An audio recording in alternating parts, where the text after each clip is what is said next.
Assalamualaikum warahmatullahi wabarakatuh. Selamat pagi dan salam sejahtera.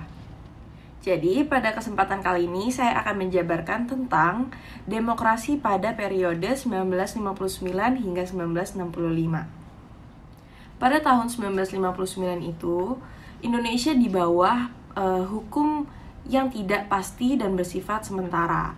Pada saat itu, Dewan Konstituante membuat Indonesia menjadi semakin mundur politiknya, sehingga Insinyur Soekarno pun merasa bahwa negara Indonesia ini terlalu labil dan tidak pasti, sehingga seperti terombang-ambing karena hukumnya saja tidak pasti, hukumnya bersifat sementara. Sehingga akhirnya Insinyur Soekarno pun berpikir bahwa jika ini tidak ditanggulangani, hal ini akan menjadi semakin besar. Akhirnya Insinyur Soekarno sebagai presiden pada saat itu mengambil satu langkah yang mengubah masa demokrasi parlementer menjadi demokrasi terpimpin. Langkah yang diambil oleh Insinyur Soekarno adalah membuat sebuah dekret pada tanggal 5 Juli tahun 1959 yang sekarang akhirnya disebut dengan Dekret Presiden 5 Juli 1959. Dewan Konstituante pun dibubarkan sehingga hukum Indonesia kembali ke Undang-Undang Dasar 1945.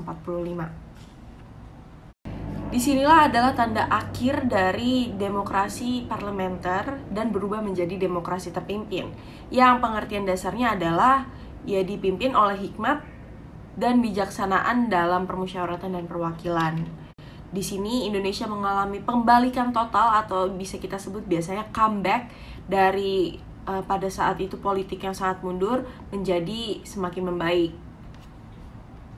Namun seperti yang kita tahu, segala sesuatu yang baik itu pasti ada sisi buruknya, sehingga ada 5 karakteristik yang sangat menonjol di era demokrasi terpimpin ini.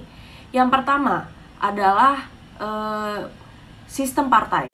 Di sini sistem partai ini tidak digunakan untuk seperti sekarang untuk pemilu, karena pada saat itu cara untuk mengangkat presiden bukan dipilih oleh rakyat tapi ditunjuk, sehingga di sini partai hanya untuk semacam instrumen politik. Yang kedua, ada diciptakannya DPR gotong royong. DPR gotong royong ini awalnya untuk seperti kepanjangannya Dewan Perwakilan Rakyat Gotong Royong. Namun ternyata pada ujung-ujungnya ini hanyalah sebatas instrumen politik kepresidenan. Yang ketiga, ada hak dasar manusia itu semakin melemah. Jadi manusia atau rakyat-rakyat Indonesia ini diakibatkan oleh munculnya rasa takut yang berlebihan dan tidak cukup keberanian. Akhirnya rakyat Indonesia pun ketakutan atau tidak mau mengungkapkan kritikan atau saran kepada politik atau pihak pemerintah atau pihak kepresidenan. Karena menurut mereka saran dan kritik mereka itu akan membahayakan nyawa mereka sendiri. Lalu yang keempat ada kebebasan pers berkurang. Pers ini adalah sebuah media seperti koran, radio, atau yang sekarang juga ada di TV, yaitu berita, segala macamnya. Itu sangat-sangat berkurang karena seperti yang tadi sebelumnya, hak manusia itu berkurang sehingga mereka tidak berani untuk mengekspos atau memberi informasi kepada rakyat tentang masalah politik atau masalah kepemerintahan. Sehingga pada saat itu beberapa majalah, beberapa radio, beberapa media-media lain ini akhirnya terbungkam, seakan-akan mereka ini tidak mau membagikan informasi kepada rakyat Indonesia. Dan yang terakhir adalah sentralisasi kekuasaan semakin terlihat dan semakin dominan.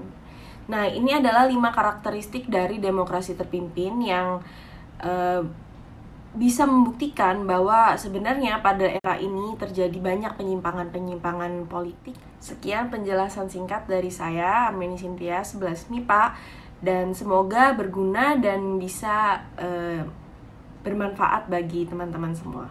Terima kasih. Wassalamualaikum warahmatullahi wabarakatuh.